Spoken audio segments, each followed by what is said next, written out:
I am the officer for New Media TV VR at the French Embassy Cultural Services. I really want to thank also our partners X or Must and Kaleidoscope. Let's start by just asking this simple question to you. Being nominated for the Emmys is really a big deal. How do you feel about the nomination? What does it mean to be nominated for the Emmys? Well, I mean, obviously it's a big thing. It's really a big deal. I've had the chance to have a couple of prizes and awards, and I think we have a strong visibility with VR piece in the festival world. But obviously the Emmy is really something specific, very hard to get into. And I'm especially proud to be in there with Doctor Who, actually.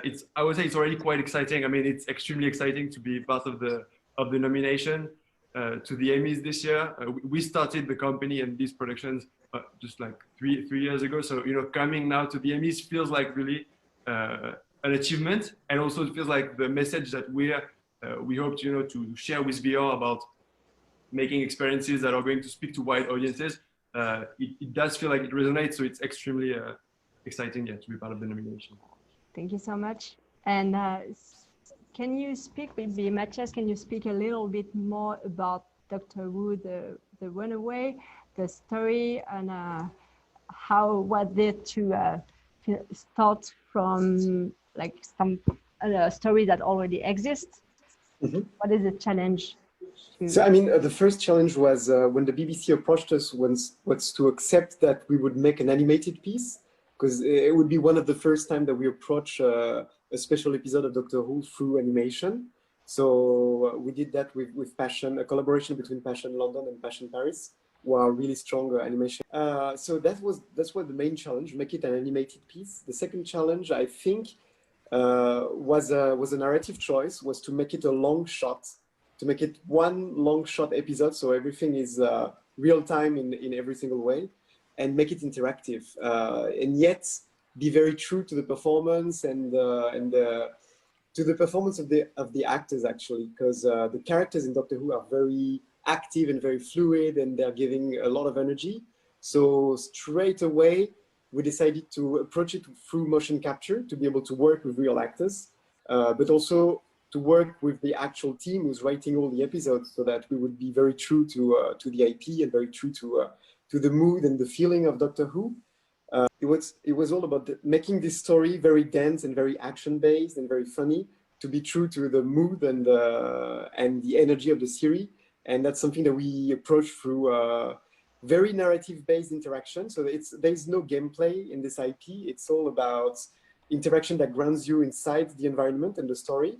But it's also very, very dense, and whatever you're doing, you're pretty much screwing everything up and making things worse. And that's really something I wanted to try out, because that's the best playground to try that sort of very action-based VR. Definitely. Well, we are super excited to be nominated twice, because, you know, it was incredible to be nominated once, and twice is just incredible. I think we can share maybe some images with you. It could be easier just to see how the experiences look like and how we work on this production. So I think we're going to share our screen. We have like a short presentation that we can share with you guys. First experience nominated is Rebuilding Notre Dame. So it's a 16 minutes virtual reality documentary focusing on the Notre Dame Cathedral before and after the fire. And what we did is, I mean, the story starts a little bit before the fire, 3 months before the fire. We got the opportunity to film inside the cathedral. We really wanted to do something at that time that's like a piece that would reveal the secrets of Notre Dame. You know, like everybody knows Notre Dame. It's really a monument, a building that speaks to everyone. And we got a chance to immortalize like very exclusive, we get very exclusive access to the roof, to the spire, to the inside of the cathedral. And we got these incredible images. And when the fire happened on April 15, 2019, it was a game changer. And we thought that we needed to do something else, something different that would really be like a tribute to the cathedral. And that's how we Yeah, I think at that time when the fire happened in the cathedral, we knew that we had to change the narrative of the piece, right? Because what people knew Notre Dame for, which was its grandeur, its beauty, had changed, and I think people had a lot of interest in the fire, in the damage, in just seeing the cathedral today, what it was like. And so at this moment, we knew that it was key for us to integrate footage of the cathedral after the fire. And so actually, it was a 6-month work to actually manage to get inside Notre Dame and be able to film. And we actually got a full day there where we were able to capture all the details of the cathedral. All the same that we had, a few months before, we had them now under the damage and the destruction that the fire had left. So it was all the parts inside, but also the parts outside, where the scaffolding was around the spire. And all these footage were extremely powerful.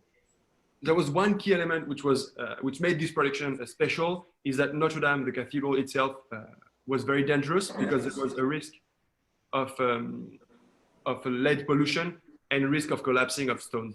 So we had to use lots of rovers, lots of drones to get access to very difficult parts where human can't go. So we had a very detailed map of the cathedral to know the places where we could capture the shot. And this allowed us to get the exact same shots as the one we had before the fire. Yeah, so once we got all this footage from before and after, we decided to create this beautiful piece, which would be like a tribute to the cathedral. And like Notre Dame is a building that speaks to everyone, it belongs to everyone. And we really wanted to represent the diversity of all the communities that are involved in the Notre Dame Cathedral. So we interviewed the director archipriest of Notre Dame, the mayor of Paris, an historian, a politician in charge of the restoration. So we really wanted to, reflect this diversity and make sure that everyone can relate to this piece and feel concerned about the monument and the building. So another key thing for us, because we had like the shots at the exact same location, we really wanted to bring the cathedral back to life. And so we did this really beautiful, it's one of the stunning moments of the documentary when you can actually be inside the historic cathedral and then attend a mass that we filmed like a few months before. So you're like in this great historic cathedral, and suddenly you get like this vivid color fading in, and it's really amazing. And it's only I think that virtual reality was the only medium that could allow to do that, to blend past and present and make sure that the viewer feel to reconnect with the cathedral as it was. And it really like a strong and powerful moment, and it's one of the stunning moment of the piece, I think. So we have a trailer to show you, if you can still hear us and see us. So this is a trailer, it's 1 minute long. Smoke and fire were first spotted among the scaffolding around 6:30 p.m. Clouds of ash quickly spread across the City of Lights. My first reaction was, it's impossible. It can't be burning. For me, the cathedral is a grand old lady. It's such a magnificent, such an emblematic monument of our history that it could never be in such danger.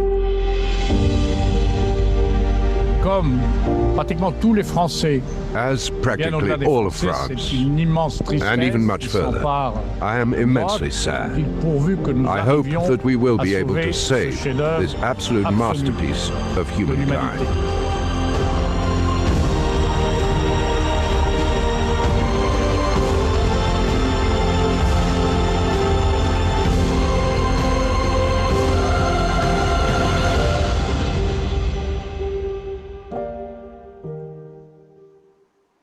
Right, so that's the trailer. If you want to watch the whole piece, and if you own a VR headset, the whole piece is available on Oculus TV for free, and it's 16 minutes long. You have access to the whole thing. So if you own a Quest, you can go straight Oculus TV, and it's featured there for the time being. Can you see now? Yeah. Okay. We will all remember April 2020. All over the world, countries closed their boundaries to face the worst epidemics of the century. Everywhere, citizens were asked to stay home, leaving the streets empty. For the first time in history, the entire world was sharing a common fate. This series immortalizes this unique moment in history and brings you to the heart of the world's empty cities in virtual reality.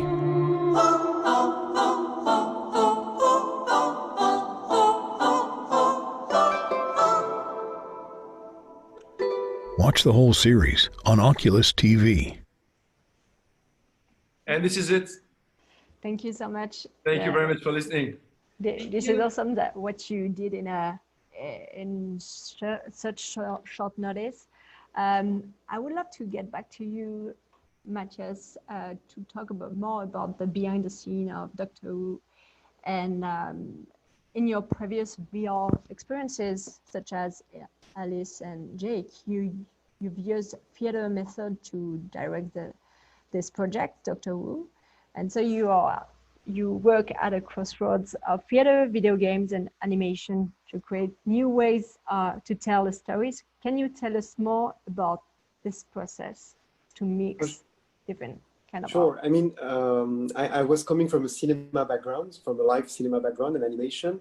And when I started exploring VR, what I realized straight away is that video gaming and theater had more to teach us than actual cinema, because it was a spatial medium. And I became really, really fascinated by this idea of traditional immersive theater, and how I could learn from this discipline and apply the same type of language to VR. And what if we could push it a little bit further away and try to have the viewer actually be totally free inside the space and be able to interact with live actors who would be live motion captured inside the space with them. And they would be able to talk with the viewer, and they would be able to interact with the viewers. And the story could then be very interesting because it could take a lot of direction, and it would be very highly interactive, but it would also be very organically human, because it would not be a pre-thought interaction. It would be something totally free and totally conversational based. And so I did this piece called Alice and this piece called Jack, who was based on this principle. And I became really fascinated by this idea of harnessing the power of motion capture and replicate this idea of presence inside a space, a narrative space. And so when the BBC approached us to create this interactive episode of Doctor Who, I really wanted to try and mimic that feeling of being on a space, be there with the characters, be able to do pretty much what you want with them, and feel like you're belonging to the environment and the story.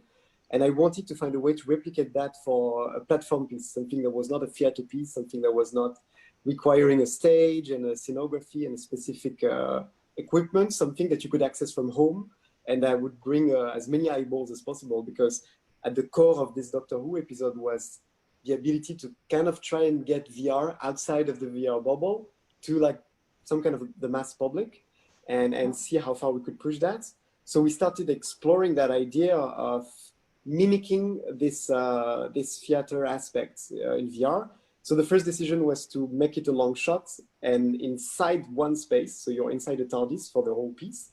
And the whole performance was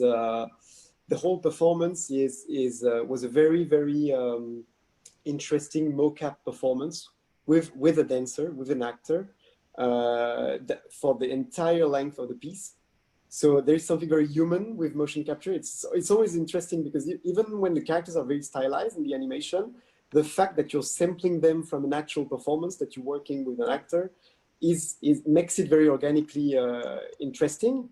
And on top of that, I wanted a layer of interactivity because I wanted the character to be able to follow you with their eyes. I wanted them to be able to hand you objects, and you would be able to take them and interact with them naturally with your hands. So I was really trying to push that feeling of immersive theater inside a piece and create little bits of interactions here and there that would feel very organic and very natural. So there is no button pushing, there is no clicking. It's always things that you would do in real life. Like someone is in a mess, in a hurry, she's handing you something, you'll take it, then it's in your hand and you have to do things with it. And Doctor Who universe is really, really funny to experiment with that sort of interactions. So yes, I really try to mimic this feeling of immersive theater in this more platform piece.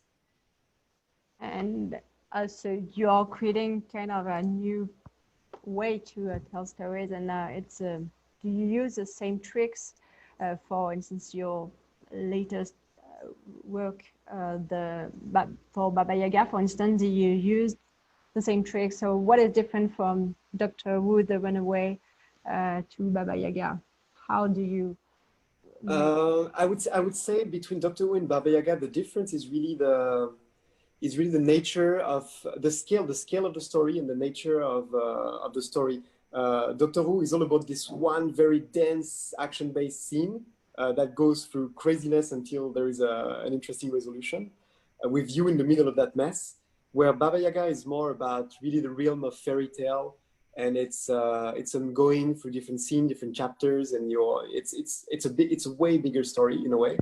But Doctor Who is pushing it a little bit further in terms of like direct human interaction inside the piece, and that's something I was really passionate about during this piece.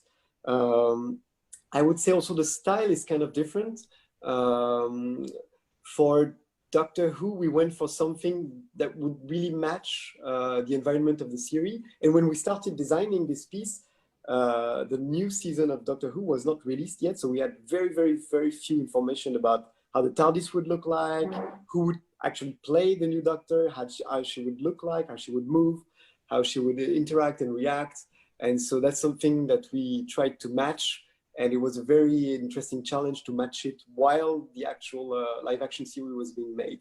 Whereas in Baba Yaga, it's actually you stepping into almost like a pop-up book, and everything is hand-drawn and then painted, and it really feels like a dream-like experience, where Doctor Who really feels like you are grounded in this environment and you're in the middle of the action. So it's really two different two different pieces in terms of style and narration, but I would say they both benefit from this love that I have for immersive theater and the way that you can use actually the oldest tricks in the books, like lighting tricks that I learned in theater, scenography tricks that I learned from theater, performance trick to drive the viewer's look inside the scene.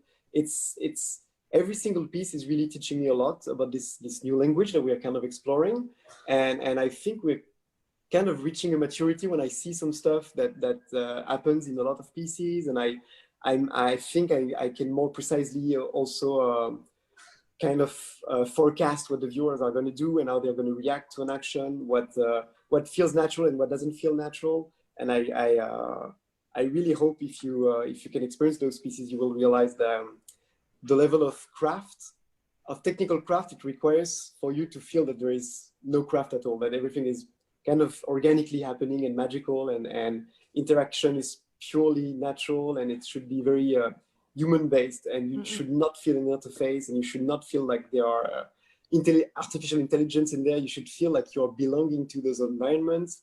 And if you could actually talk in Doctor Who, I would have loved that you would have been able to do so. You should feel, you should be able to do that sort of things. Yeah, I think totally there is really interesting interaction between theater and VR, and I see in the participants that we have some people who are really interested in that. So happy that you share this insight with us, Mathias. I see also the time flies, and let's go back to the Emmys. What is how to be nominated for an Emmy? How this success was conceived? What about the past? What were the big challenges to make your way to the Emmys? Victor and Chloé, can you tell us more about it? How did you get to be nominated? So I think it's complicated. I mean, what we see today is it's complicated to know exactly why something happens or something doesn't happen. But what seems to be the case this year is that people are looking for mainstream stories when it comes to the Emmys, right? People are going to look for pieces that people can relate to. And I think that the two topics that we addressed with our documentaries, whether it be Notre Dame, which was the most Googled news last year, in 2019, and the confinement, the lockdown, that was, I think, the biggest news in 2020 around the world. I do think that these are the kind of topics that are going to relate very widely to very large audiences, so that are going to naturally attract the juries when it comes to voting for the nominations, and hopefully when it comes to also this, giving the award itself. But that's, that we'll see. And yeah, we think that it comes to, making pieces that address wide audiences, that can speak to families, to older people, to younger people, just that bring everyone together. Thank you, Victor. And so Doctor with the Runaway is totally another experience. So how did you get to the Emmys? This amazing VR experience was shown in a lot of great festivals. So maybe is the Emmys, the last step for this project to be world known? I mean, it's really coming down to what Victor just said. Is I think the Emmy is all about trying to bring a broader audience to VR, and we can see that to the way they're choosing IPs and projects that they are presenting. Is they want projects that can reach a large audience and bring as many eyeballs as possible. About the way that we got in, I would say that the BBC itself is a really huge machinery, and I think BBC America was really helpful in that process. I know that Passion Picture, was the company in London and Paris who brought the IP to life, was also they had won Emmys previously, so I think they know the process really well. And so I was really lucky that to be surrounded by all these very senior producers who really knew their way around that sort of process, because it's my first time in there, and I can say it's really, really tricky and difficult to understand, and it's really amazing when you see that works and unfold. So yeah, I'm very thankful to be surrounded by these senior people. Yeah, we can relate to the experience of navigating the nomination process and trying to understand all the steps.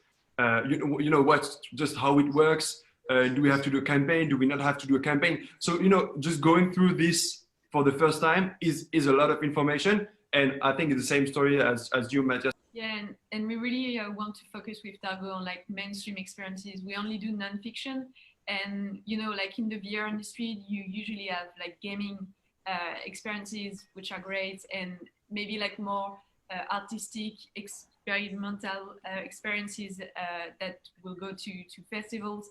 And I think that with the Emmys, you got the opportunity to just show like nonfiction experiences, and it's really like what we do and what we think would please like VR audience and make sure that VR IR technology would be adopted by the large audience. So I would love to learn from you about what you would give as an advice to your fellow creators who are still halfway there with the production. What is your advice you will give them to maybe next year will be nominated? They could be nominated for an Emmy. I will just say, let the people from the Academy decide if this project is a good fit or not for the Emmys. We were hoping to get one project in the nomination this year, maybe to the win. We got 2 projects to the nomination. So, you can only get a good surprise with the Emmys. So I think there's a lot of self-consciousness and not, a lot of people not participating in the Emmys because they don't think they belong to this to this award.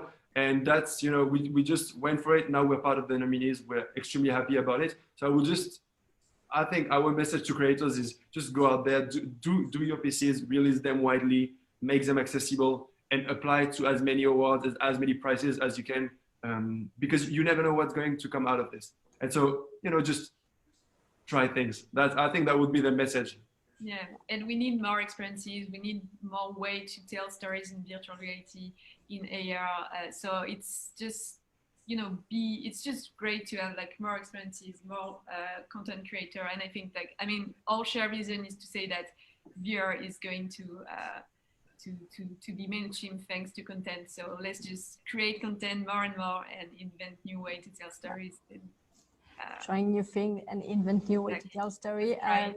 Mathias, do you have another insight? No, I think it's pretty much what you guys said. Is despite this entire weird situation, I think it's all about continuing to strive toward that goal. And I know how stressful it could be because we've been living through all this round of virtual festivals, and that could be very frustrating to not meet the people, to not create the connection that you're used to. And I know it's a lot of work. I think it's even more work than it used to be. I know that I was lucky enough that the animation industry is kind of less touched than the live action industry, that's for sure. It's way less difficult for us because we were rigged for remote work. But I think it's all about like keeping the goal and being convinced that the world is going to get better at some point, and that all this work that you've done, even if it took a little bit longer time than it should have, it's going to be released at some point. People are going to be so happy to look at it. And I think also the way that people have been accessing virtual content in the past few months, because they've been staying at home and they have been exploring all the options to actually get access to narration and stories and entertainment content. I think it's also, it was kind of strangely in a way interesting for VR, because it was a really interesting turning point in this industry, and people have realized that it can be very joyful to be able to collectively access an experience from home through VR. And I'm also striving toward that goal. And I would say to young creators, like, keep pushing experiences that bring people together using this virtual space, because the virtual space has never been that useful right now. So that's what I would say. Thank you so much. I think it was really inspiring, and I do think that we still have to think with VR and new media at large, and the connections between video games, animation, and VR to create new, really exciting experiences that can be game changer experiences. I keep my finger crossed for you. We'll see at the end of this week how it goes. Good luck to you, and congrats again. Thank you to all attendees for joining, and see you. Have a good day. Thank you so much. Bye-bye.